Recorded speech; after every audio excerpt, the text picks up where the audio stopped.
Babaeng kasambahay, na piling baby maker ng asawa ng kanyang amo Emily's point of view. Nandito ako ngayon sa sala ng malaki at marangyang mansyon na aking pinagtatrabahuhan, abala sa pag-aayos ng mga bagong pitas na bulaklak sa mga vase. Ang bango ng mga bulaklak ay nagdadala ng kakaibang ginhawa sa paligid, ngunit ang tensyon sa hangin ay hindi may kakaila. Narito rin ang asawa ng aking amo, si Sir James, kaya abala kaming lahat ng mga kasambahay sa pagtiyak na maayos ang lahat. Hindi madalas bumisita si Sir James, kaya tuwing nandito siya, kailangan naming ipakita na pinahahalagahan namin ang kanyang presensya. Habang maingat kong inaayos ang vase, narinig ko ang mahihinang bulungan ng mga kasamahan ko sa likod. "Hoy, Sophie, narinig mo ba ang chismis?" tanong ni Grace, halos pabulong habang nag-aayos ng mga libro sa shelf. Balak daw makipaghiwalay ni Sir James kay Ma'am Victoria. Natigilan ako sa ginagawa ko. Hindi ko mapigil ang makinig. Napatingin din si Sophie, na nag-aayos ng kurtina sa sala, at mabilis na sumagot. Talaga, bulong ni Sophie, halata ang gulat sa kanyang mukha. Laming-galinga pa siya upang tiyakin na walang nakikinig. Kaya lang naman sila nagpakasal dahil sa kasunduan ng mga magulang nila, di ba? Pero, baog pala si Ma'am Victoria. Bago pa makapagsalita muli si Sophie, naputol ang kanilang usapan nang biglang marinig ang malakas na boses ni Ma'am Victoria mula sa itaas. Agad kaming bumalik sa aming ginagawa, nagkukunwaring walang narinig. "James, please, makinig ka sa akin," sigaw ni Ma'am Victoria, puno ng emosyon. "Ginawa ko na ang lahat para mabigyan ka ng anak. Huwag mo naman akong iwan." Binilisan ko ang pag-aayos ng vase. Ayokong maabyutan sa sala kapag bumaba sila at magsimula na naman ang kanilang pagtatalo. Ramdam ko ang bigat ng bawat salita ni Ma'am Victoria, parang tumatagos ito sa bawat sulok ng bahay. "James, wait, hindi ako papayag sa gusto mo," narinig kong sigaw niya, halatang desperado. Pagkatapos kong ayusin ang vase, mabilis akong naglakad papalayo, ngunit halos mawalan ako ng kulay ng muntik ko nang mabangga si Sir James sa hallway. Nanlaki ang mga mata ko nang makita ko ang napakadilim niyang ekspresyon. Agad akong nagbaba ng tingin, nanginginig sa kaba. Sorry po, sir," sabi ko, halos pabulong, habang umatras upang magbigay daan. Ngunit bago pa ako makalayo, bigla niyang hinawakan ang braso ko. Nagulat ako at napatingin sa kanya, ang puso ko'y tila tumigil sa kaba. Sir James?" tanong ko, halatang nag-aalangan at hindi alam ang gagawin. Sa gilid ng aking paningin, nakita kong pababa si Ma'am Victoria mula sa hagdan.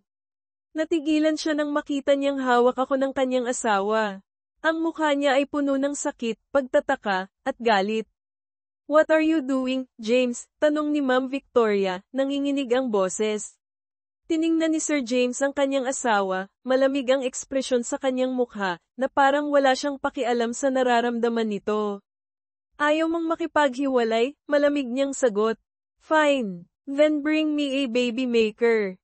Yan na lang ang magagawa mo para manatili ka bilang asawa ko." Ang mga salitang iyon ay parang bombang sumabog sa gitna ng sala.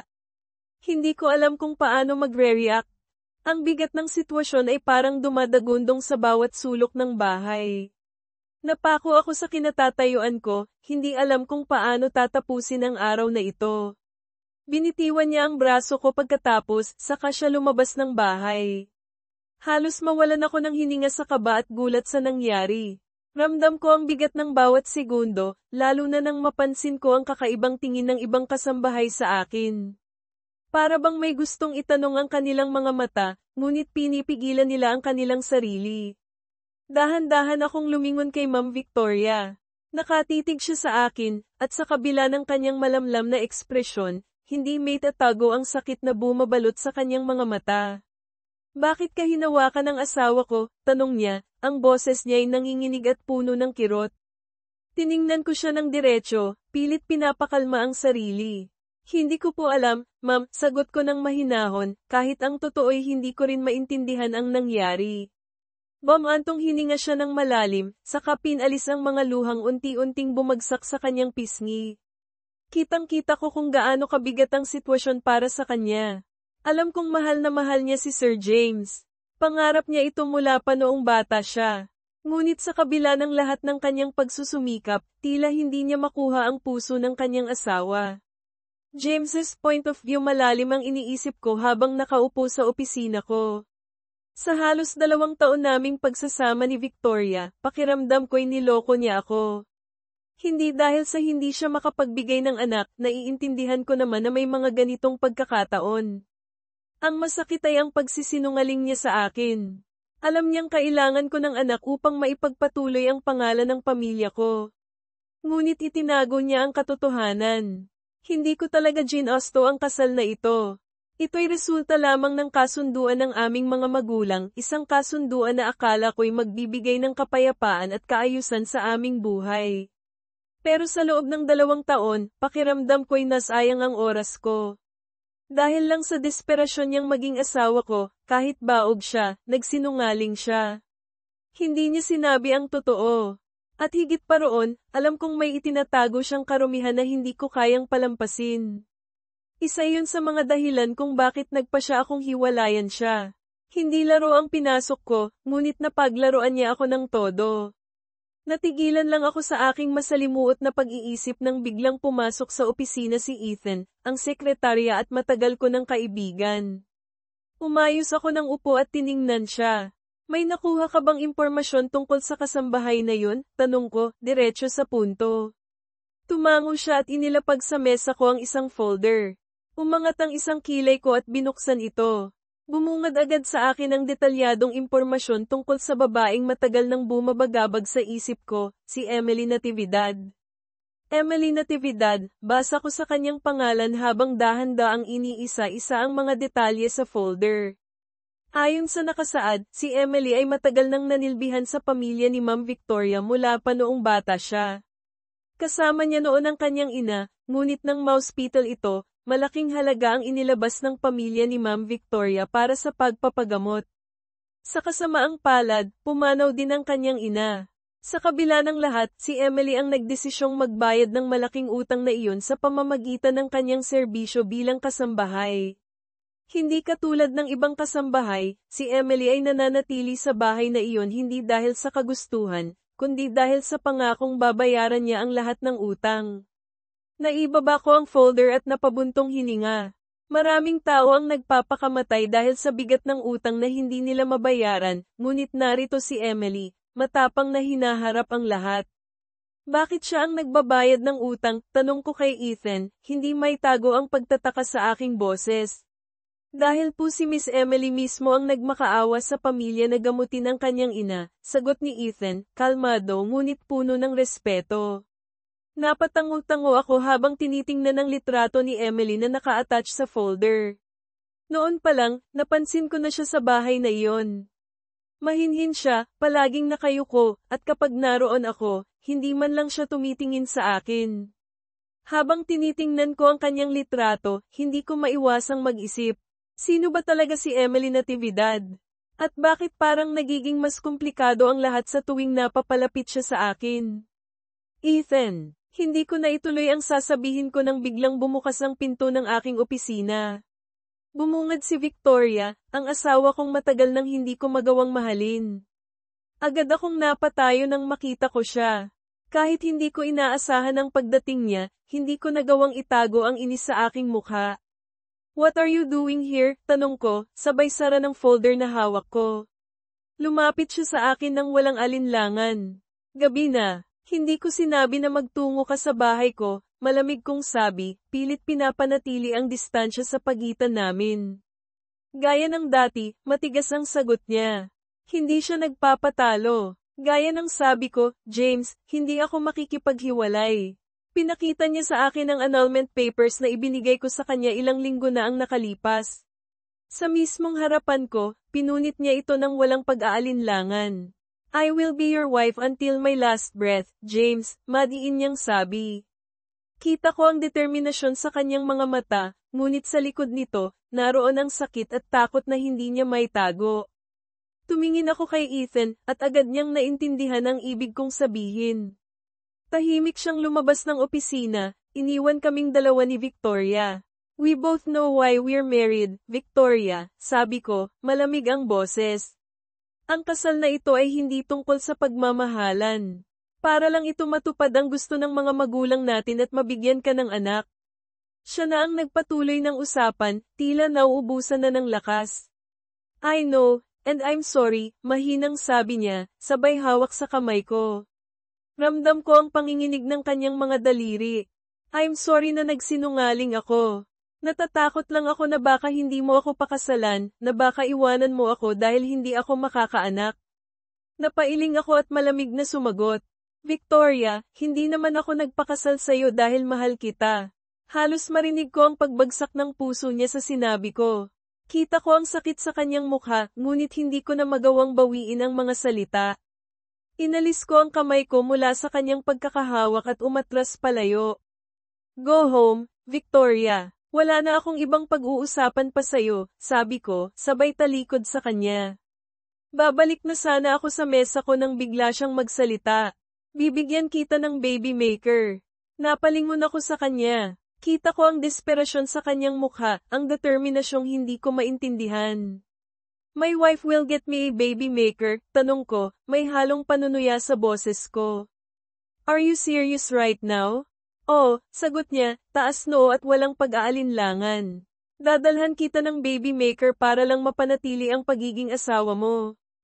Ayos lang sa akin na anakan mo ang iba, basta ako ang maging nanay ng anak mo. It's fine with me, James. Napangisi ako, hindi makapaniwala sa naririnig ko. Then did you bring my baby maker? Tanong ko, puno ng sarkasmo. Tiningnan niya ako ng diretso sa mata, hindi nagpatinag. I have a friend who is willing to carry your baby. Her name is Kishia. Mag-a-arrange ako ng oras para magkita kayo. Umiling ako, malamig na tumugon. I don't want your friend to be my baby maker, Victoria. Kinuha ko ang folder mula sa mesa at iniabot ito sa kanya. Ayan ang gusto ko. Napalunok siya, halatang nag-aalangan habang dahan-daang binubuksan ang folder. Kita ko ang gulat sa kanyang mga mata nang makita ang laman nito. James, kasambahay ko to. Si Emily, halos pabulong niyang sabi, tila hindi makapaniwala. Bring that girl to me, Victoria, madiin kong sabi. Ang boses ko'y puno ng awtoridad na hindi niya kayang balewalain. Convince her to be my baby maker. If you don't, I'll force you to sign the annulment papers. Alam mo naman na marami akong paraan para gawin iyon, at madali lang sa akin. So don't you dare try to trick me again. Tahimik siyang nakatingin sa akin, ngunit alam kong sa loob niya, naguguluhan siya. Sa kabila ng lahat, alam kong gagawin niya ang lahat para manatili sa akin, kahit pa ang kapalit nito ay ang paglapit niya kay Emily. Emily's point of view. Isang linggo na ang nakalipas mula nang mangyari ang alitan ni na Ma'am Victoria at Sir James. Muli, bumalik ang katahimikan sa mansyon, ngunit ramdam ko ang bigat ng tensyon na tila nakabitin sa hangin. Si Ma'am Victoria, na dati palaging may sigla, ay tahimik na ngayon, parang may iniisip na hindi niya kayang ibahagi kahit kanino. Habang hinihila ko ang garbage bag papunta sa labas ng gate para kunin ang garbage collector, napansin ko ang isang van na huminto sa tapat ng mansyon. Kumunat ang noo ko sa pagtataka. Sino kaya ang dumating? Nang bumukas ang pinto ng van at bumaba si Ma'am Victoria, agad akong napahinto at inayos ang sarili. Magandang umaga po, Ma'am Victoria, bati ko sa kanya, pilit nang umiti kahit ramdam ko ang malamig niyang presensya. Tumingin siya sa dala kong garbage bag at walang anumang emosyong sinabi, bitiwan mo yan at sumunod ka sa akin. Hindi ko maintindihan ang tono ng boses niya. Malamig ito, ngunit may kung anong bigat na tila nagpapahiwatig ng isang bagay na malaki. Agad siyang naglakad papasok sa mansyon, at wala akong nagawa kundi sumunod. Tahimik akong naglakad sa likuran niya, ramdam ko ang kabog ng dibdib ko habang papunta kami sa opisina niya. Hindi ko alam kung ano ang mangyayari, pero malinaw na may mabigat siyang sasabihin. Pagdating namin sa opisina, huminto siya at hinarap ako. Hindi ko inaasahan ang sumunod niyang ginawa, hinawakan niya ang magkabilang balikat ko. Gusto mong makaalis dito, tama? Gusto mong mabayaran na ang utang ng ina mo, hindi ba? Tanong niya, ang mga mata niya'y diretso nakatingin sa akin. Napalunok ako at halos hindi makatingin sa kanya. Opo, sagot ko, mahina ang boses. Huminga siya ng malalim, ngunit halata ang sakit sa bawat salitang binitiwan niya. Hindi ko alam kung bakit ikaw ang napag-initan niya. Gusto kong magalit sa'yo dahil nakuha mo ang interes niya. Pero, anong magagawa ko? Hindi ako katulad mo na maaaring magkaanak. Natigilan ako sa sinabi niya. Hindi ko alam kung paano sasagot. Tanong ko, nanginginig ang boses at biglang kinabahan. Lumapit pa siya sa akin, ang boses niya ay puno ng determinasyon, ngunit may halong kirot. Malaya ka na. Bayad na ang utang ninyo, Emily. Hindi ka nakasambahay. Pero kapalit nito, bigyan mo ng anak ang asawa ko. Namilog ang mga mata ko sa gulat. Napaatras ako, hindi makapaniwala sa narinig. Ma'am, hindi ito madali sa akin, sagot ko, nanginginig ang buong katawan. Masakit ito sa akin, sabi niya, ang boses niya ay bahagyang nabasag. Masakit dahil i-share ko sa iba ang asawa ko. Pero gusto niya magkaroon ng anak, at ayaw kong mawala siya sa buhay ko. Bilang amo mo, sundin mo ang gusto ko, kahit ito na ang huli. At pagkatapos ng lahat ng to, malaya ka na. Malaya ka na, Emily. Ang bawat salita niya ay parang kutsilyong tumutusok sa puso ko. Umiling ako, halos hindi makapagsalita. Ma'am, pasensya na po. Kahit habang buhay na po akong maninilbihan sa inyo, ayos lang sa akin. Huwag lang po ito. Hindi ko po kaya. Hindi ko po kaya, ma'am. Sorry po. Biglang may kumatok sa pinto ng opisina niya.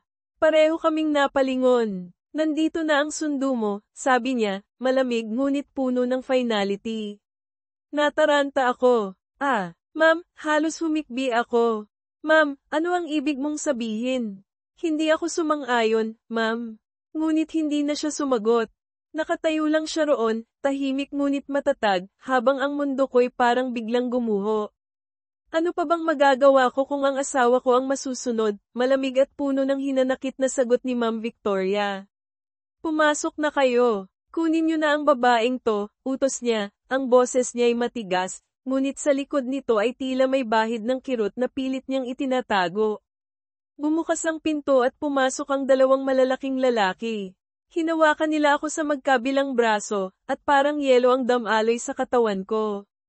Ma'am Victoria, sigaw ko, halos masira ang boses ko sa takot at kaba.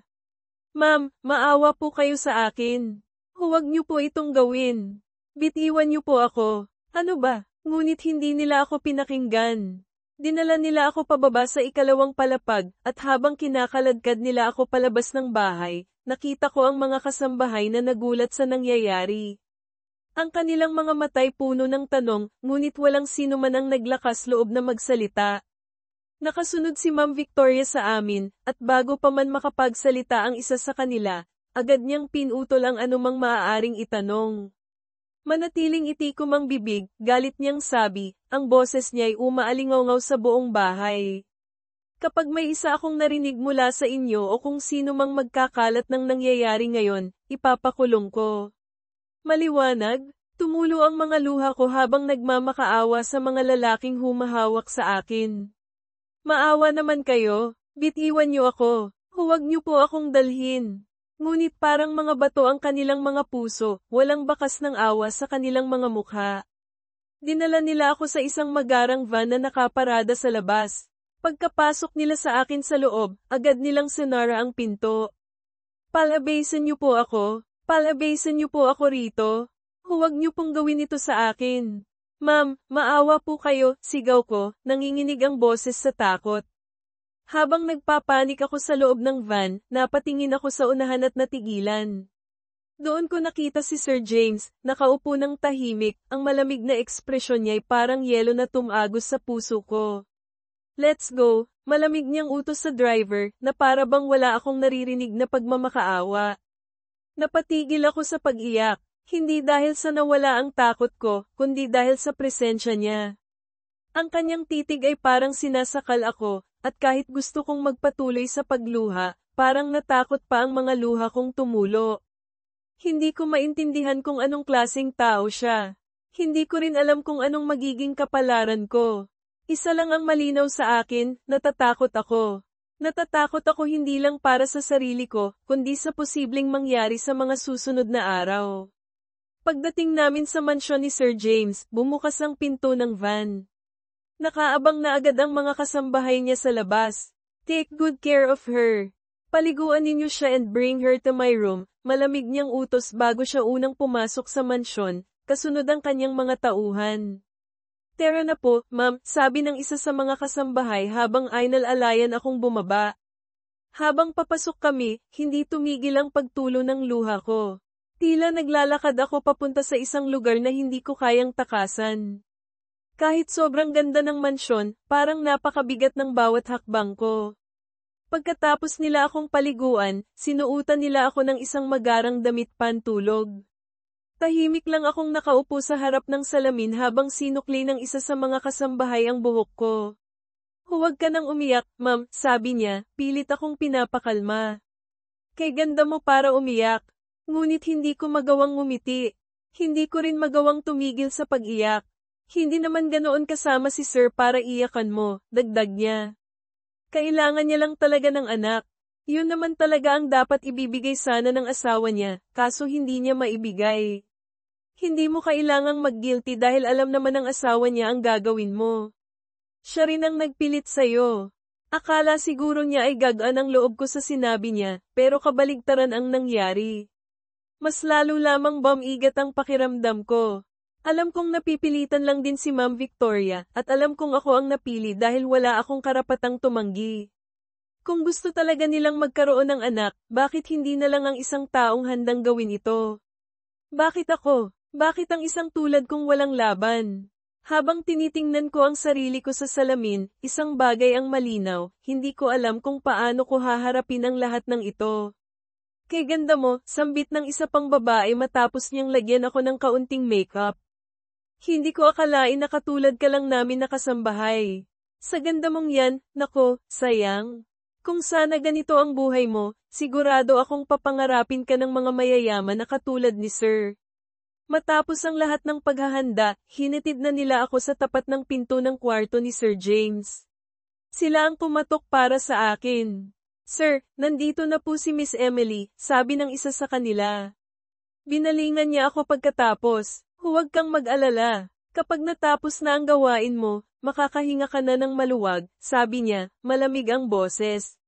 Binuksan nila ang pinto at saka ipinasok na ako sa loob. Sinara nila ang pinto pagkatapos at iniwan na ako. Halos hindi ko may angat ang aking tingin. Ayaw ko siyang tingnan kahit ramdam ko na ang presensya niya. Come here, malamig niyang utos. Nag-angat ako ng tingin at nakita ko si Sir James na nakaupo sa kama. Hubad na ang pang-itaas niyang katawan habang nakapantalon pa. Mukha siyang umiinom dahil may alak sa side table niya. Unti-unti akong humakbang palapit sa kanya habang pinipigilan ko ang aking hininga. Nang ilang pulgada na lang ang layo ko, nairita yata siya sa sobrang bagal ko kaya hinayla niya ako hanggang maupo ako sa kandanggan niya. Hindi ako tumingin sa kanya at pinagtagpo ko ang aking mga kamay. Naramdaman ko ang kanyang kamay sa aking balikat at ang kanyang hininga sa aking kaliwang tenga. Natatakot ka ba sa akin kaya ayaw mong tumingin, bulong niya, dahilan para manindig ang balahibo ko. Napatingin ako sa kanya. Seryoso ang kanyang tingin sa akin. May asawa po kayo, diretsyong sabi ko sa kanya. Pasensya na, sir, pero may gusto ka ba sa akin kaya ayaw mo? Namilog ang mata niya. Yun lang ang tanging dahilan para ayawan mo ako, tanong niya. Wala akong gusto sa'yo, sagot ko. Nasira ang mukha niya sa sinabi ko. Then that's great. Hindi mo ito ibibig deal dahil wala ka namang pagtingin sa akin. Andito ka para bigyan mo ako ng anak at wala ng iba. Napasinghap ako ng padabog niya akong hiniga sa malambot na kama at dinaganan. Pumungay ang kanyang mga mata habang pinasadahan niya ako ng tingin. You are my baby maker. Let's do this para matapos na ang lahat ng to, Miss Emily, sabi niya. Napapikit ako nang hinalikan niya ako sa aking labi. Hindi ko alam kung paano ko natanggap agad ang kapalaran ko. Siguro sa isip ko, palagi kong sinasabi na kailangan ko nang maibigay ang gusto nila para hindi na ako maghirap. Tutal, anak lang naman ang gusto nila. Ibibigay ko para matapos na. Akala ko ay iiyak ka, Miss Emily. I like it. Agad mong tinanggap ang trabaho mo sa akin, sabi niya, at muli akong sinugod ng halik habang gumagapang na ang kanyang kamay sa aking katawan. Wala akong alam sa bagay na ito. Buong buhay ko, paglilinis lang ang alam ko. Pinalaki ako para lang maging kasambahay, kaya ang ganitong klaseng gawain ay bago sa akin. Natapos ang pagsisiping namin, at nakatulog na si Sir James sa tabi ko. Ako naman ay natulala na lamang. Bukod doon, masakit ang katawan ko, lalo na ang gitnang parte ng aking katawan, mahapdi. Kinagat ko ang ibabang labi ko at unti-unting umalis sa kama para magtungo sa banyo. Nilublab ko ang sarili ko sa bathtub na may tubig at pumikit. Hindi naman ako pinilit ni Sir James. Sa katunayan, ilang beses niya akong tinanong kung gagawin ba namin ito o sa susunod na lamang. Pero dahil nandito lang din naman ako, napagdesisyonan ko na gawin na lamang ang gusto niya para matapos na. Kapalit ng kalayaan ko mula sa pagiging kasambahay ni Ma'am Victoria, magiging baby maker muna ako. At pagkatapos ng lahat ng ito, aalis na ako at bubuuin ko na ang sarili ko, gaya ng pangarap ng aking ina para sa akin. Hindi ko na malaya na nakatulog ako sa bathtub. Pag-ayisang ko, nagulat na lamang ako nang bumungad sa akin ang mukha ni Sir James. Sir, agad akong napabalikwas ng bangon ngunit agad tinakpan ng dibdib nang mapagtantong nasa bathtub pa pala ako. Are you feeling good? Mahinahon niyang tanong. I'm sorry about last night. Napakurap-kurap ako. Bakit po kayo nagsusorry? Pumayag naman po ako. Desisyon ko pa rin sa huli. Nagtagalang tingin niya sa akin. Ano ang dahilan kung bakit ka pumayag dito? Umawang ang labi ko sa tanong niya. Sinabi ko sa asawa ko na dalhin ka niya rito, pero hindi ko sinabi na pilitin kang dalhin dito sa akin. Sinabi lang niya sa akin na pumayag ka kaya pinakuha kita sa mga tauhan ko. Kaya nagtaka ako nang sumigaw ka sa van nang ipinasok ka. I just found out na hindi ka pala pumayag ayon sa gusto mo dahil umiyak ka raw ng paliguan ka ng kasambahay ko. Nagbaba ako ng tingin. Pasensya na, sir. Sa katunayan, ayaw kong mas mababa pa ang tingin ng iba sa akin. May asawa po kayo, kaya ayaw ko po. I'm sorry for making you feel bad, sabi niya. Nag-angat muli ako ng tingin sa kanya. Naging marahas naman ako kagabi? I didn't hurt you that much, tanong niya. Mahapdi po, sagot ko. Umawang ang labi niya sa sinabi ko at kalaunan ay tumawa. It's natural. You were a virgin. Tumayo siya at kinuha ang towel, saka iniabot sa akin. Let's go. May almusal nang nakahanda. Mabait si Sir James sa akin, na siyang hindi ko inaasahan. Ay nalalayan niya ako palabas ng banyo. Paika-ika kasi akong maglakad dahil sa hapdi, at sa mga hawak niya palang, napapaso na ako. Ayos na po ako, sir. Hindi niyo na po ako kailangang alalayan, sabi ko. No. I insist. I'll carry. Natigilan kami nang makita namin sa may pinto ng kwarto si Ma'am Victoria. Agad kong binitiwan si Sir James.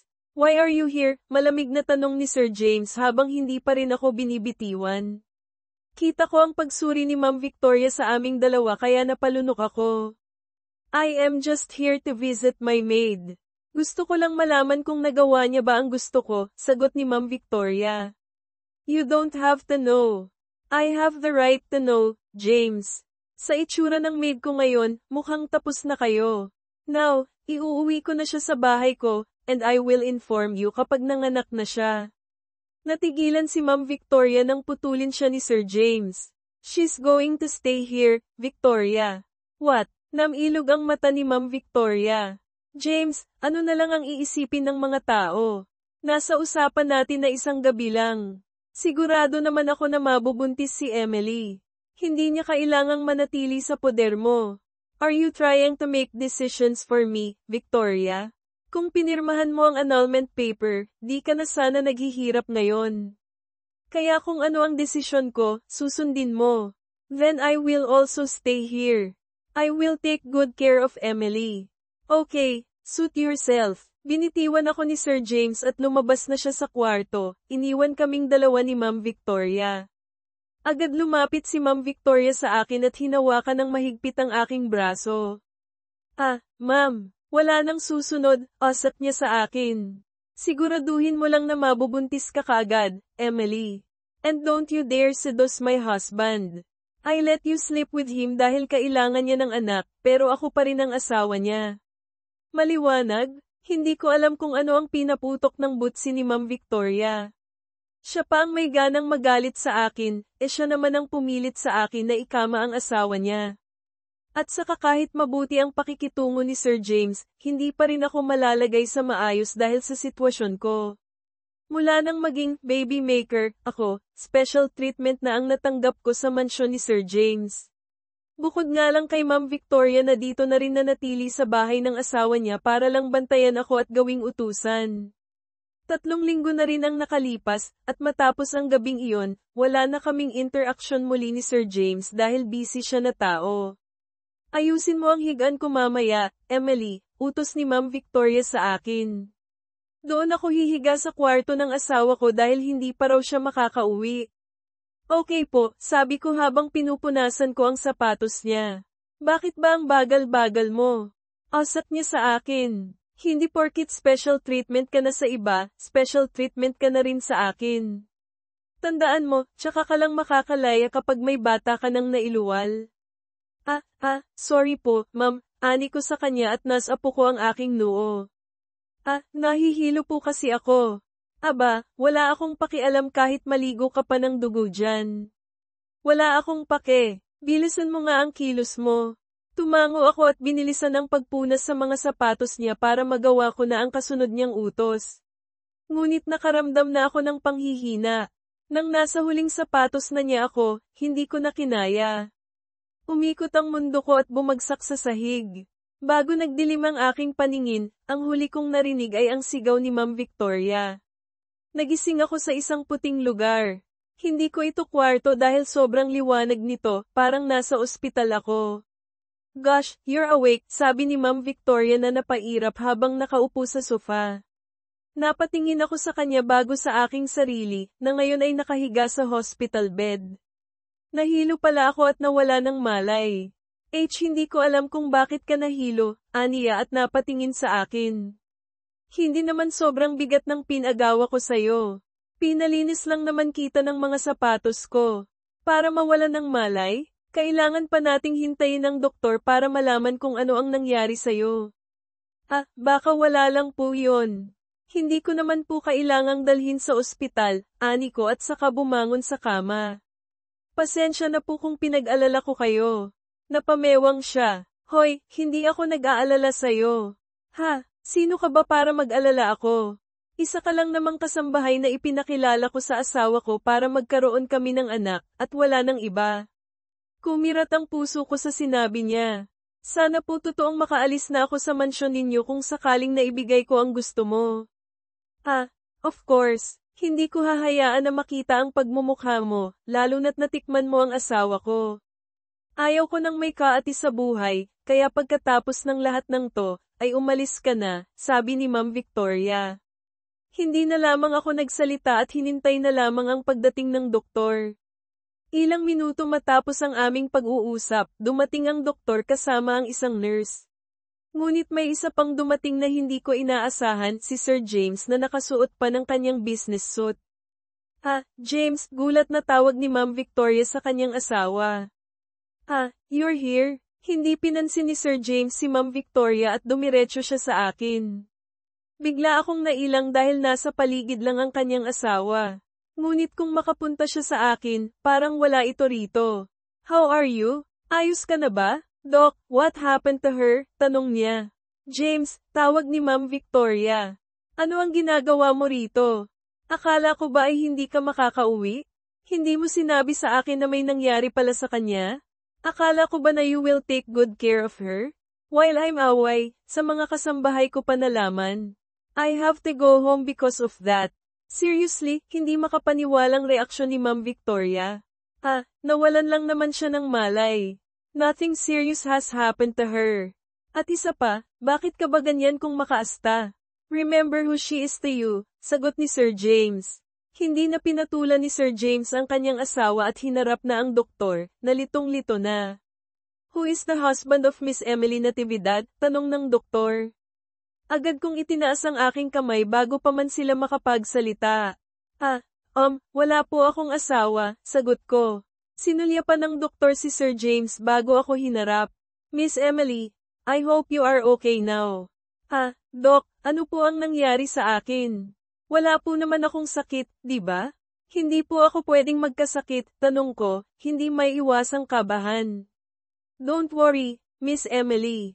Wala kang sakit. Sa katunayan, dapat kang mag-celebrate ngayon because you are pregnant. Para akong nabingi nang marinig ko ang anunsyong iyon. Natahimik din ang mag-asawa habang ang doktor ay nagpatuloy sa pagbibigay ng mga payo at mga dapat kong gawin para maging healthy ang pagbubuntis ko. Nang umalis na sila, naiwan kaming tatlo. Hindi ko alam kung ano ang sasabihin ko. Congratulations, James, medyo sarkastikong wika ni Ma'am Victoria na bumasag sa katahimikan. Sa wakas, natupad na rin ang pangarap mo na magkaanak. I hope this satisfies you because I helped you reach your dreams. Lumabas si Ma'am Victoria matapos niyang sabihin iyon. Kaya nakaramdam ako ng pagkasikip sa aking dibdib. Kahit alam ko na alam nila, hindi ko maiwasang makonsensya. Kung bakit ba kasi hindi niya kayang magbuntis, hindi na sana haantong sa ganitong sitwasyon. Sir, mas mabuting sundan niyo po si Ma'am. Sigurado ako na masakit ito para sa kanya, nasabi ko na lang. No, I will stay here. Thank you, Emily. Pag-uusapan natin ang mga ibibigay ko sa'yo. Wala po akong gustong matanggap, Sir James, putol ko sa kanya. Sapat na yung sinabi ni Ma'am Victoria na makakaalis na ako sa mansyon niya pagkatapos kong mailuwal ang bata. Hindi na muli ako nagsalita at saka pinakiramdaman na lamang ang aking tiyan na may laman na palang buhay. Mula nang mabuntis ako, araw-araw ko nang nakikita si Sir James sa kanyang mansyon. Sa kanyang opisina na rin siya nagtatrabaho at hindi na umaalis, na siyang bago sa akin. Bukod doon, napakaingat din ng lahat sa akin, lalo na ang mga kasambahay ni Sir James na masaya pa yata nang malamang buntis ako. Nako, excited na ako na may batang tumatakbo rito sa mansyon ni Sir James, ani Paula habang hinahandaan ako ng pagkain sa lamesa. Sigurado ako na maganda o gwapo yan kasi pareho kayong magaganda at gwapo. Oo nga, tapos kapag babae, kamukha mo, Ma'am Emily, ani pa ni Karil. Salamat sa mga pagkain. Hindi nyo naman ako kailangang tawaging ma'am, ani ko sa kanila. Tawagin nyo na lang ako sa pangalan ko. Tama siya, lahat kami ay natigilan sa biglang pagsulpot ni Ma'am Victoria sa dining area. Naghila siya ng upuan at saka umupo sa tapat ko. Hindi nyo siya kailangang tawaging ma'am kasi pareho lang naman kayo kasambahay.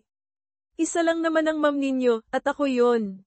Hindi na nagsalita ang dalawang kasambahay at iniwan ako kaharap si Ma'am Victoria, na iniinom ang kapeng nakahanda sa kanya.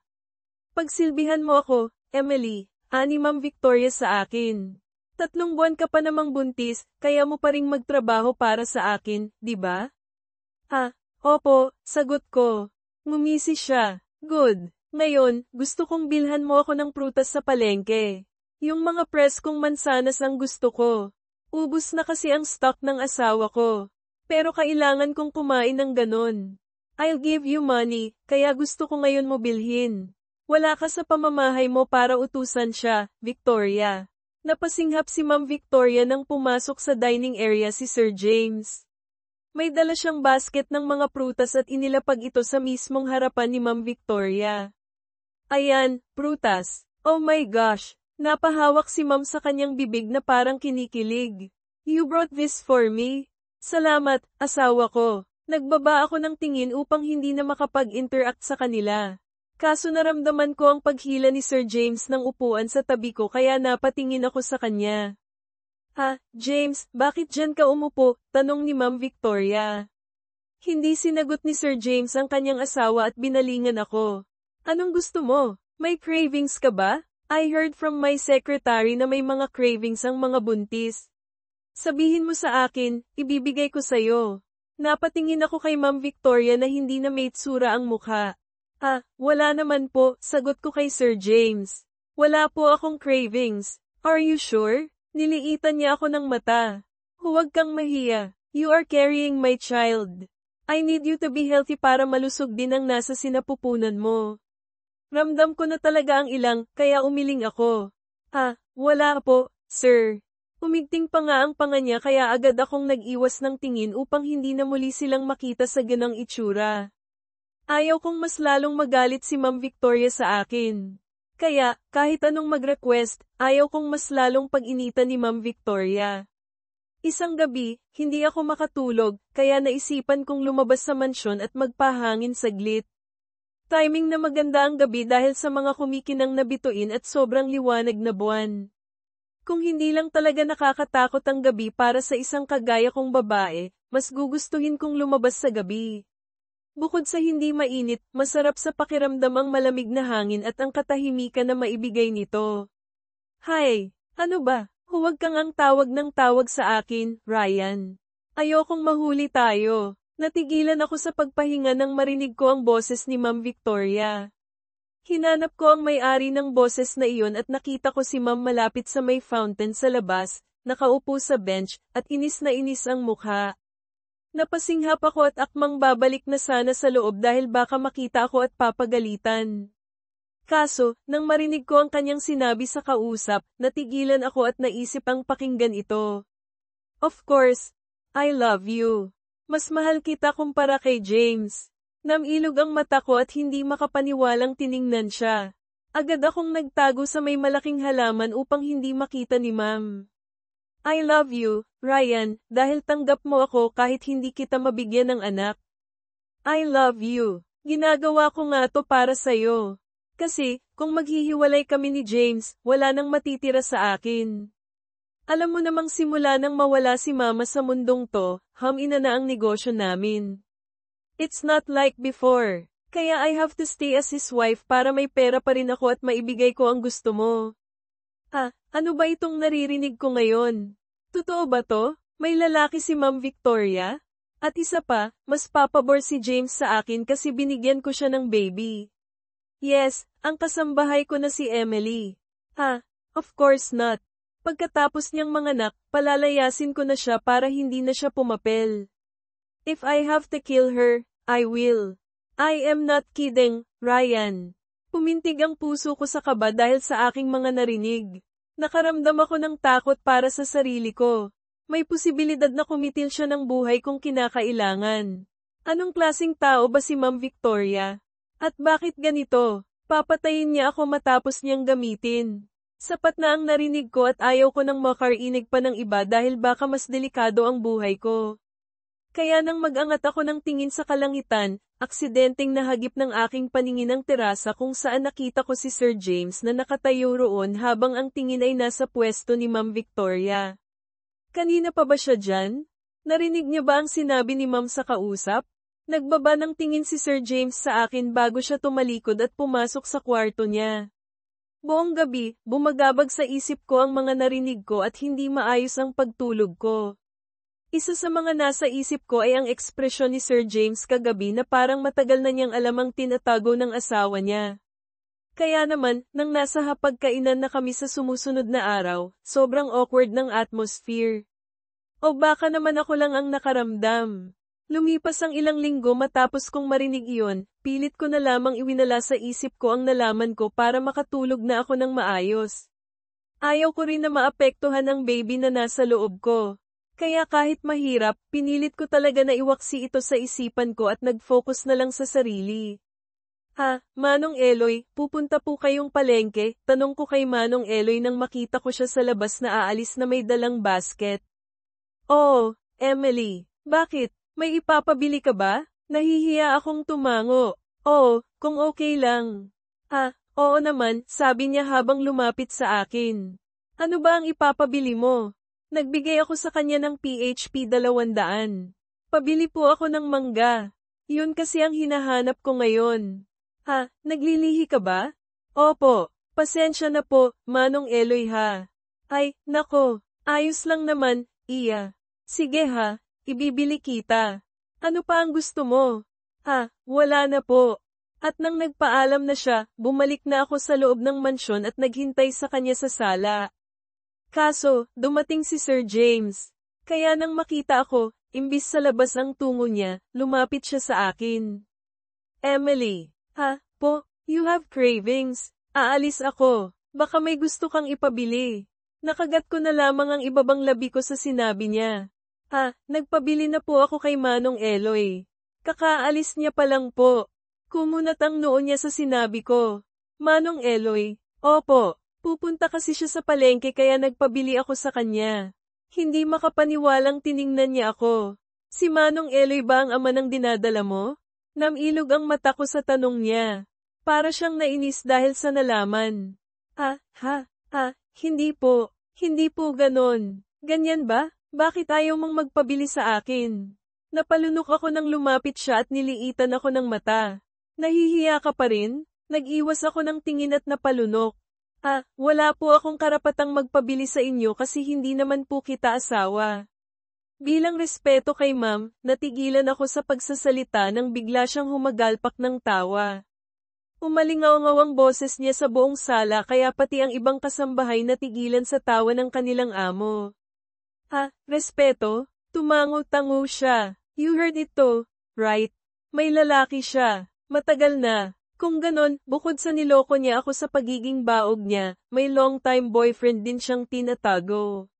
Miss Emily, sana alam mo yun kasi mas matagal mo siyang nakasama sa iisang bubong. Nagkikita sila secretly mula nang ikinasal kami. Gawain na niya yon. Kaya nga nagtaka ako kung bakit ayaw niyang pirmahan ang annulment paper namin, may Ryan naman palang nagmamahal sa kanya kahit baog siya. Bago ko palang nalaman ang dahilan, iyon ay dahil sa pera. Hindi ako nagsalita, kaya di na ako nagtaka na inoffer niya ang kaibigan niya sa akin, kasi ang kaibigan na iyon ay kapatid ng kanyang kabit. Kaya ikaw ang pinili ko. Wala siyang magawa, pero asawa mo pa rin siya. Hindi na yun mangyayari kung papayag ka na maging kapalit sa kanya, dagdag pa niya. Namilog ang mata ko sa sinabi niya. I'll make you my wife since ikaw naman ang ina ng magiging anak ko, Emily, sabi niya habang hinawakan ang baba ko. I'll give everything you need. James's point of view pinasundan ko si Victoria sa tauhan ko ng pasikreto at nalaman ko na ang paalam niya sa akin na umuwi muna sa bahay niya ay para makipagkita sa kabit niyang si Ryan. Ayon sa tauhan ko, nag-check-in daw sila sa isang motel at doon na nanatili. Kaya natawa na lamang ako dahil napakasinungaling talaga ng babaeng yun. Kaya nang tumawag siya sa akin ngayon, sinagot ko ang tawag at handa na namang makinig sa kasinungalingang ibabalik ko rin sa kanya. Hello, malamig kong sagot. Gagabihin ako sa pag-uwi, asawa ko, sabi ni Victoria sa kabilang linya. Nakipagkita pa ako with friends. Okay, and thank you sa pag-send ng money sa account ko. I love you so much, James. Yeah, wala bang I love you to? Humadjakak siya. I have to go. May gagawin pa ako. Bye. Binaba ko na ang tawag at padabog na inilapag sa lamesang gawa sa kahoy ang phone ko, sabay hinga ng malalim. Lumabas ako sa kwarto ko at nang bumaba mula sa ikalawang palapag, nakita ko si Emily na masayang kumakain ng manggang pinabili niya sa driver namin. Tumigil ako sa paglalakad at pinagmasdan siya. Siya lang mag-isa, at kahit lumalaki na ang tiyan niya, hindi pa rin maipagkaila na maganda pa rin siya. Kung sana siya na lang ang naging asawa ko, baka di na ako nagkaproblema ng ganito, bulong ko sa sarili ko. Makita lang siyang pasimpleng kumakain ng mangga, gama na ang pakiramdam ko. Emily, tawag ko. Sa gulat, naibugan niya ang kinakain niyang mangga. Sir, agad niyang pinunasan ang sarili niya at natarantang niligpit ang mga kalat sa lamesa. Sorry po, makalat. Manghila ka at sa kwarto ko ikaw matulog. Namilog ang kanyang mata. Hindi po, gusto kong makatabi sa pagtulog ang ina ng magiging anak ko. I'll wait for you there.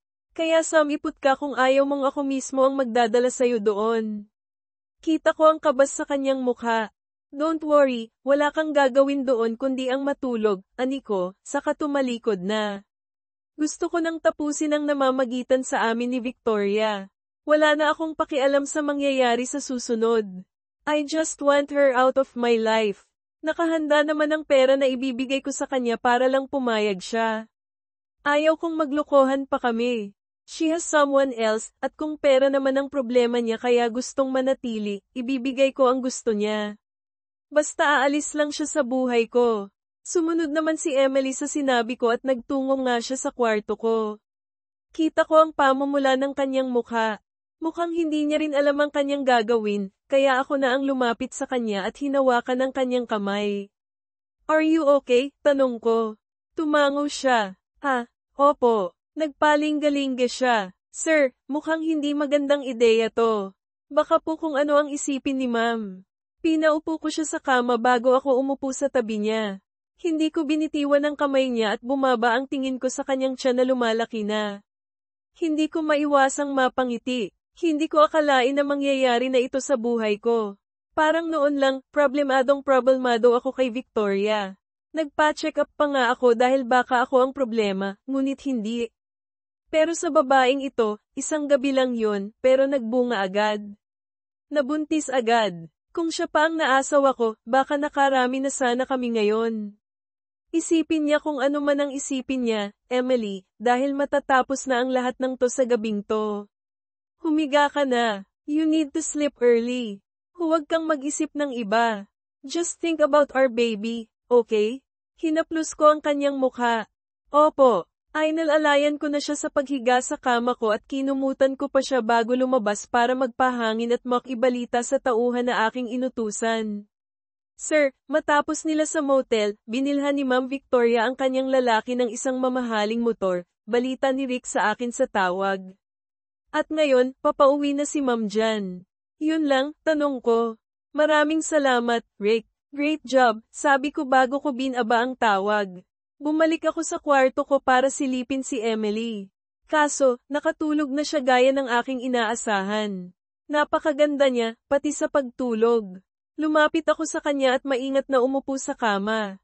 Medyo namubo ang kanyang mukha dahil na rin sa pagbubuntis.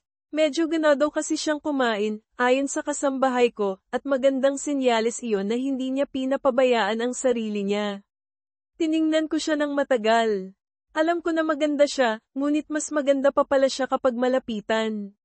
Mula sa kanyang magandang porma ng kilay, mahabang pilik mata, maliit ngunit matangos na ilong, at ang pormadong labi na masarap halikan. Hindi maiwasan ng aking puso ang magilty dahil isa ako sa naglagay sa kanya sa sitwasyon na ito. Pero pinanggako ko sa sarili ko na kapag nailabas na ang baby, ibibigay ko ang buhay na deserve niya. Dahil isinakripisyo niya ang buhay niya para sa batang nasa loob ng tiyan niya, at doon pa lang, saludo na ako sa kanya. Hinawi ko ang buhok na tumakip sa kanyang mukha at unti-unting inilapit ang aking mukha sa kanyang noo upang halikan ito. Ngunit bago ko pa man magawa iyon, dumating si Victoria at nasaksihan niya ang gagawin ko pa sana. What is the meaning of this, James? Hindi makapaniwala ang tanong ni Victoria habang nanlalaki na ang kanyang mga mata. Bakit nandito ang babaeng yan? Tiningnan ko ang mahimbing na pagtulog ni Emily bago ako maingat na umalis sa kama at naglakad palapit kay Victoria na hindi matanggap ang kanyang nakita. I am taking care of the mother of my future child, sagot ko. Mother, hindi makapaniwala niyang wika. Bibigyan ka lang niya ng anak, pero she will never be the mother of your child. Hinayla ko siya palabas ng kwarto upang hindi magising si Emily. Nagpumiglas siya sa hawak ko. Anong ibig sabihin nito, James? May usapan tayo. I agreed na siyang magbubuntis sa anak na pinapangarap mo, pero hindi siya magiging nanay. Tinuro niya ang sarili niya. Ako ang magiging nanay ng magiging anak mo, James. Magkano ba ang kailangan mo? What? Tell me how much money do you need para makasama mo ang Ryan na yun? I'll give you the money. Sign the annulment paper. Namilog ang kanyang mata sa pangalan na nabanggit ko. How did you? Hindi ako pinanganak kahapon para di ko malaman, Victoria. Nalaman ko nga na pabrika kang baog, lalaki mo pa kaya na tinatago mo sa mismong sala natin. Napasinghap siya. Ryan is, I know. Wala akong pakialam sa lalaki mo, Victoria, pero huwag na nating pahirapan ang ating mga sarili. Sign the annulment and let's free ourselves from this useless marriage. No, lumapit siya sa akin at hinawakan ako sa kamay. Hindi ako makikipaghiwalay sa'yo. Gusto mo bang hiwalayan ko si Ryan? Gagawin ko. Tutal wala naman siyang silbi sa akin. He couldn't give me the life that I wanted. Ikaw, maibibigay mo yun sa akin. At mahal kita. Nagawa ko lang maghanap ng iba because you didn't love me. Hindi mo ako minahal kahit sobrang baliw ko sa'yo. Please forgive me, James. Just prepare yourself, Victoria. Hindi mo na ako maloloko pa. Natulala na lamang siya sa sinabi ko. Kaya nang aalis na sana ako, nagsalita siya.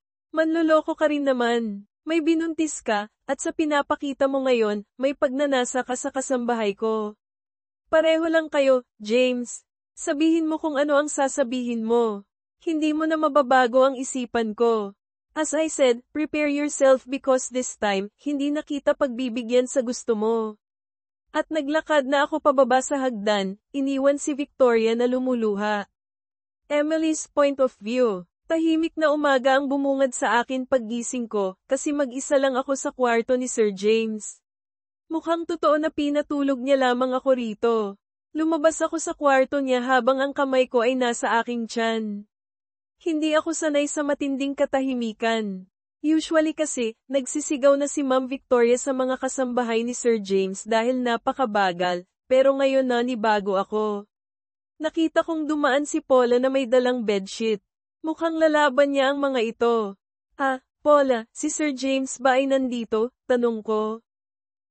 Wala. Umalis kanina. Mukhang may mahalagang nilakad. Si Ma'am Victoria po? Umuwi na. Sagot ni Paula. Pero di sila nagpapansinan ni Sir James kanina, at di ko alam kung bakit. Sige maglalaba pa ako. Oo, sige. Napabuntong hininga na lamang ako at naisip ang bumaba na lamang. Kaso, di pa nga ako tuluyang nakababa sa hagdan, nakita ko si Ma'am Victoria. Namumugto ang kanyang mga mata, at ramdam ko ang galit na mga titig niya sa akin. Ma'am, masarap pa ang tulog sa kwarto ng asawa ko, Emily? Salubong niya sa akin. Ang kapal ng mukha mong landiin ang asawa ko. Paano mo nagawa yon? Are you planning to replace me? Napalunok ako. Natulog lang po ako, ma'am. Sinunod ko lang ang sinabi ni Sir. Nung wala kang ibang susundin kundi ako lang, osat niya. At nang tuluyan siyang nakalapit sa akin, hinawakan niya ang buhok ko at hinayla, kaya napatigilid ako. Aray ko, ma'am. Aray po, dinuro niya ako. Tandaan mo na wala kang ibang trabaho rito kundi ang maging baby maker. Huwag kang mangarap na maging asawa ni James. Dahil ako lang ang asawa niya. Bitiwan niyo po ako, ma'am, sigaw ko. Buntis po ako. I don't care kung buntis ka, sanggal niya, na ikinagulat ko. Because of that child, mawawala na ako ng pwesto sa buhay ni James. At ikaw, you're a threat. Mas mabuting mawala na lang yang bata na yan para mawala na rin ang silbi mo sa buhay ni James. At sinabunutan niya ang buhok ko, kaya napasigaw ako. Hindi ako nagpatalo at hinayla ko rin ang buhok niya, kaya napasigaw din siya. Malapit sa hagdanan kami nag-aaway, at natatakot ako na baka malaglag kami rito. Tama na, ma'am. Tama na, Ma'am Victoria. No, hindi ako titigil hanggat hindi mawala sa buhay ni James ang nasa sinapupunan mo. At nang itinulak niya ako, tumigil ang mundo ko. Dahil sa pagkakataong ito, sigurado ako na mahuhulog ako sa mahabang hagdanan pababa. Pero dahil nakahawak din ako sa buhok niya, naisama ko siya sa pagkahulog. Sobrang bilis ng pangyayari dahil nakita ko na lamang ang sarili ko na nasa pinakaibabaw. Ang baby ko, naibaba ko ang kamay ko sa tiyan ko bago ako nawala ng malay. Musika, paggising ko, nasa ospital na ako, at may dextrose na ang aking kamay. Pangalawang beses ko ng ma-hospital. Ang una ay nang malaman kong buntis ako, at ang pangalawa, ito, ang nahulog sa hagdan. Dali-dali kong tiningnan ang aking tiyan at namilog ang mata ko nang makitang hindi na ito katulad ng kadalasan kong nakikita. Parang flat na ito. Bumilis ang tibok ng puso ko. Ano ang nangyari? You're awake. Agad na lumapit si Sir James sa akin at hinawakan ako sa mukha. Gamit ang kanyang daliri, pinalis niya ang luha sa aking mata. Sir James, bakit po ganito ang tiyan ko? Ano ang nangyari sa baby ko? Tanong ko, kita ko ang pagkuyom ng isang kamay niya.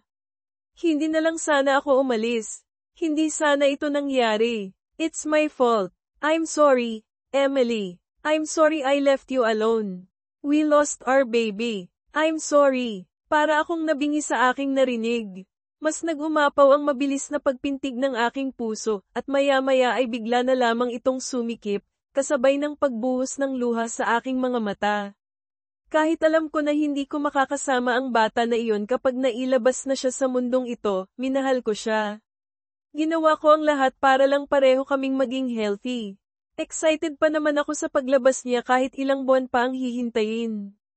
Pero sa isang iglap, bigla na lamang siyang bumitiw. Hindi niya kinaya. Ilang oras akong natulala dahil sa balitang nalaglag ang baby ko. Kahit sina Paula ang kasama ko, hindi ko sila mapansin dahil sa sobrang lungkot at sakit ng aking nararamdaman. Nalaman ko mula sa kanila na na-hospital rin si Ma'am Victoria dahil nahulog din naman siya sa hagdanan, ngunit hindi kasing delikado kaysa sa akin na halos mabalian. Galit na galit raw si Sir James sa nalaman, at halos magwala raw sa mansyon dahil sa ginawa ng kanyang asawa. Wala na akong pakialam sa relasyon nila, dahil ang pakikibaka ko ay para sa baby na nawala sa aking sinapupunan. Napakasama talaga ng ibang tao, at kailangan pang idamay ang inosenteng nilalang na hindi pa nga nakita ang mundo. Napaka-selfish nila sa baby ko na kinailangang bumitaw para sa kagustuhan nilang makuha. Ito na yata ang pinakamasakit na nangyari sa buhay ko, ang mawala ng anak. Dahil wala na rin naman akong silbi sa buhay nila, umalis na ako sa lugar 1 linggo matapos kong lumabas sa ospital para magsimula ng bagong buhay. Lumipas ang 4 na taon, at nagbago ang buhay ko. Bagamat hindi ko makalimutan ang nakaraan ko, naging leksyon naman iyon sa akin na siyang nagpatatag sa akin ngayon.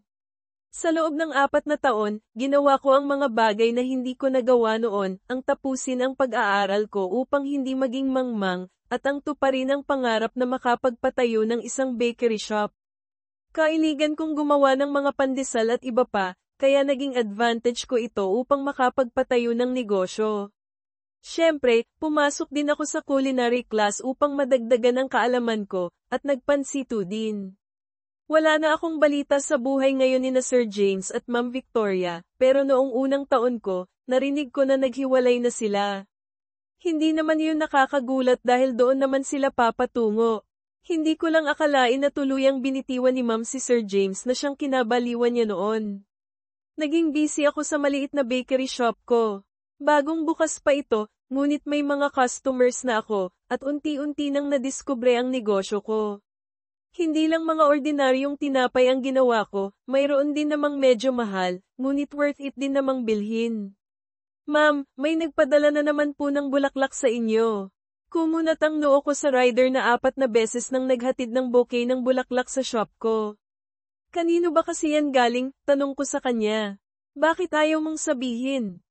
Malalagot ako, ma'am, rason niya.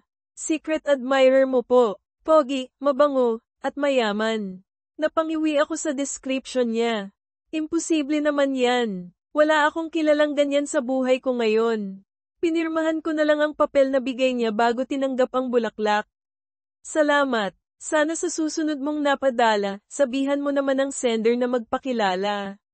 Dami ng bulaklak na binigay niya sa akin hindi ko ma-appreciate kasi di ko siya kilala. Sige po, ma'am. Pag-alis ng rider, nagbaba ako ng tingin sa bouquet at wala sa sariling napangiti bago ako pumasok sa shop ko para magpatuloy sa pag-entertain ng mga orders na bumaha ngayong araw. May mga nagtangka namang manligaw sa akin, pero kahit gaano pa sila kabuti para sa akin, hindi ko sila kailanman magugustuhan. Hindi ko alam kung bakit. Para kasing may hinahanap itong puso ko, at di ko mauari kung sino at ano. Hello, Miss Emily. Napakasarap ng tinapay mo, ibang klase? Makapagpa-deliver ka kaya dito sa venue namin? O-order ako ng 3 boxes, kaso hindi ako makapunta dyan sa bakery mo kasi magsisimula na ang program sa pinupuntahan ko ngayon, wika ng suki customer ko sa kabilang linya nang tumawag siya sa akin. Wala akong delivery service dahil bago pa lang naman ang negosyo ko, pero since may pupuntahan din naman ako, baka pwede kong ma-deliver itong sa suki ko. Wala pa kaming delivery service actually, pero I can deliver it myself for you since may pupuntahan din naman ako. Just tell me the address, ma'am. 3 boxes, right? OMG. Yes, thank you, Miss Emily. Don't worry, I recommend ko ang bakery mo sa mga kaibigan ko here Maraming salamat po. Ngiti-ngiti kong hinanda ang kanyang order na 3 box. Medyo may kamahalan ng croissant pero hindi naman nagrereklamo ang mga bumili dahil masarap daw.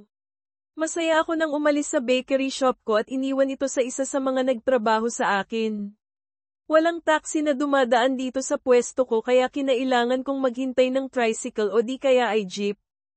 Hay, paano ba yan? Tiningnan ko ang relo ko. Nasasayang ang oras ko dahil walang dumadaan. Naisipan ko na maglakad na lamang patungong National Highway at doon na lamang maghintay. Kaso, 3 boxes itong dala ko kaya medyo nahihirapan ako, lalo na't may bag din akong dala. Nang akmang tatawid na sana ako, isang kotse ang biglang bumusina ng malakas kaya muntik ko nang mabit-iwan ang dala kong mga boxes sa sobrang gulat. Sa sobrang inis ko, lumapit ako sa magarang kotse at tinadyakan ko ang gulong nito. Hoy, sino kang bastos ka? Magpakita ka. Kita mong dumadaan ako tapos bubusinahan mo ako ng malakas? Hindi to main road, ha?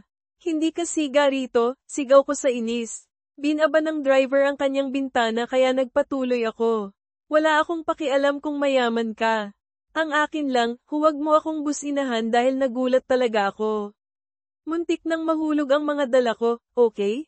Miss, I'm sorry. Natigilan ako sa pagsasalita nang marinig ko ang boses niya. Kaya nang mag-angat ako ng tingin, namilog ang mata ko nang makita ang hindi inaasahang lalaki, si Sir James. Sir, napalunok ako at napalitan ng inis ng sobrang hiya na naramdaman ko. Ikaw pala, pasensya na. Parang kanina lang ay inis na inis ako, tapos ngayon biglang tiklop. Nauutal pa ako. Sa loob ng 4 na taon mula nang umalis ako, ngayon ko lang siya muling nakita. At malaki na ang ipinagbago niya.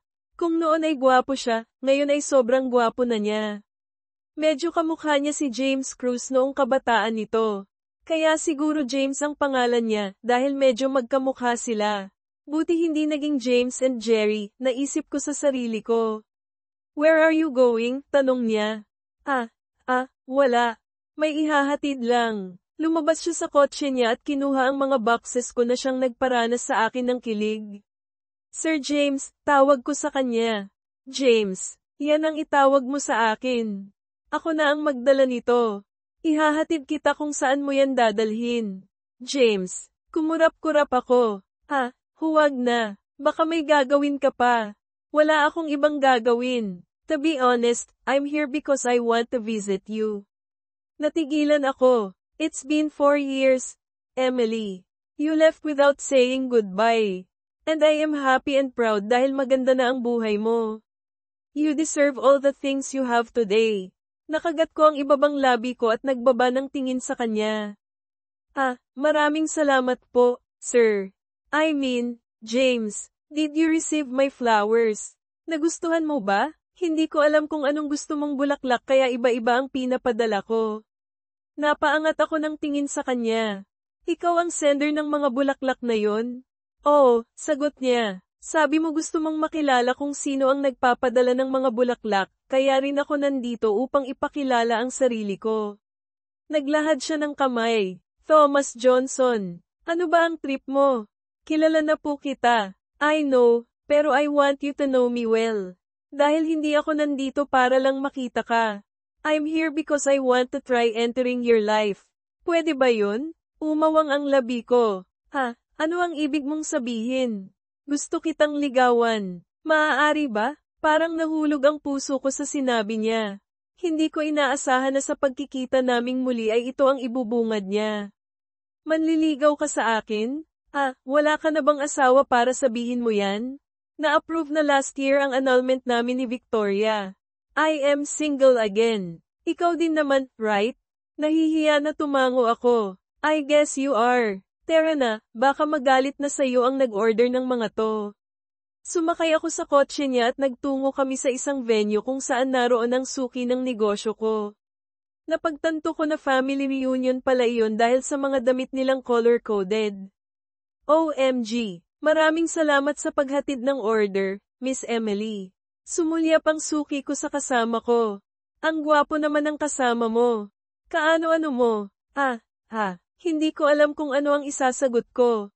I'm her boyfriend, si James ang sumagot. Oh, mukhang nadismaya pa ang customer ngunit nagawa pang ngumiti. I see. Well, thank you muli sa pag-deliver. You're welcome po. Matapos kong ma-deliver ang order, napangiti ako nang makita ko ang perang ay dadagdag ko na naman sa ipon ko. Sa sobrang saya ko, di ko nga naisip na nandito pala si James. Tumigil ako sa paglalakad at awkward ko siyang tiningnan. Hindi ko alam kung paano kita patutunguhan. Nagulat ako na makita kita ngayon. Hindi ko inaasahan kasi medyo malayo itong lugar na to sa lugar mo. Pasensya na kung umalis ako. Yun lang kasi ang tanging paraan upang makamove on ako sa nangyari sa baby. It's fine. Palagi naman akong nakibalita tungkol sa'yo. Napatigil ako sa sinabi niya. Ngayon lang ako naglakas loob na lumapit, dagdag niya. I gave you space para sa sarili mo at para matupad mo ang mga gusto mong gawin bago ako makisiksik sa buhay mo. Humakbang siya ng isang beses palapit sa akin. Pwede ba yun? Tanong niya. Unti-unting bumilis ang tibok ng puso ko. Nailagay ko ang ilan sa hibla ng buhok ko sa likod ng tenga ko, na parang hiyang-hiya. Wala namang kaso sa akin, James, sagot ko. Sumilay ang ngiti sa kanyang labi. Shall we have a date? Tanong niya sabay lahad ng kamay. Naibaba ko ang tingin sa kanyang kamay bago ko ito tinanggap. Pinagsalikop niya ang aming mga kamay. Oo, mag-date tayo, Thomas, sagot ko at ngumiti rin pabalik sa kanya. Nag-date nga kami ni James, at nanligaw siya sa akin. Nang malaman yun ng ibang may gusto sa akin, umatras na lamang sila. Noong una ay nagdadalawang isip ako dahil may nakaraan kami, ang nakaraan na pilit kong kinalimutan. Ngunit 4 na taon na ang nakalipas, at nagbago na ang lahat. Sa pagkakataong ito, gusto kong maranasan kung paano umibig ng tunay, at tingin ko ay maibibigay iyon ni James sa akin. Kaya, 4 na buwan matapos niyang manligaw, sinagot ko na siya. Ginawa ko na siyang opisyal na boyfriend. Ayos lang ba kung may bibisitahin tayo? Tanong ni James sa akin habang nagmamaneho siya. Pupunta kasi kami sa bagong bahay na binili niya, ngunit nasa parehong lugar pa rin kung nasaan ang mansyon niya. Oo, sino naman ang bibisitahin natin? Tanong ko. Ang baby natin, sagot niya. Umawang ang labi ko at napatingin sa kanya. Hinawakan niya ang kamay ko na nasa ibabaw ng hita ko habang siya ay nagmamaneho. I buried our little angel, Emily. I don't want to forget her. Kahit di ko man lang siya nasal-ayan sa mundong to, I don't want to forget that I had a daughter. Now, we have a daughter. Our first daughter. Nangilid ang luha sa aking mga mata kaya medyo nataranta ako. Magpatuloy ka lang sa pagmamaneho, wika ko sa kanya habang pinalis ko ang luha sa mata ko. Masaya lang ako, James. Nang makarating kami sa sementeryo, pinark niya ang kotse niya at hinawakan ako sa mukha. I'm sorry I made you cry.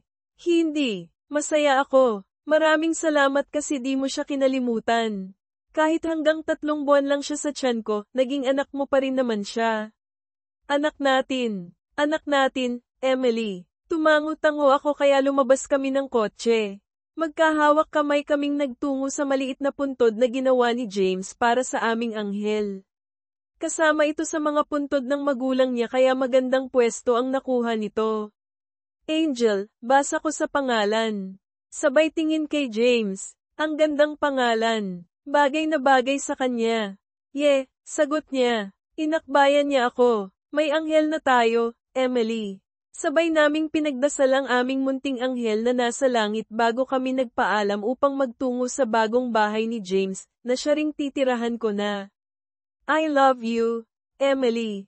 Salamat at pumayag ka na sumama sa akin, wika ni James sabay halik sa aking kamay.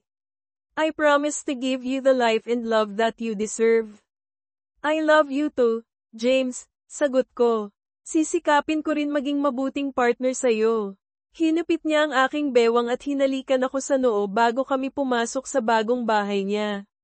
Simbolo ito ng pagsisimula muli. Wakas. Ternan VT, Bea Emily Tom James Vina Victoria Denden Sophie Tonet Grace Clint Ethan Mark Ryan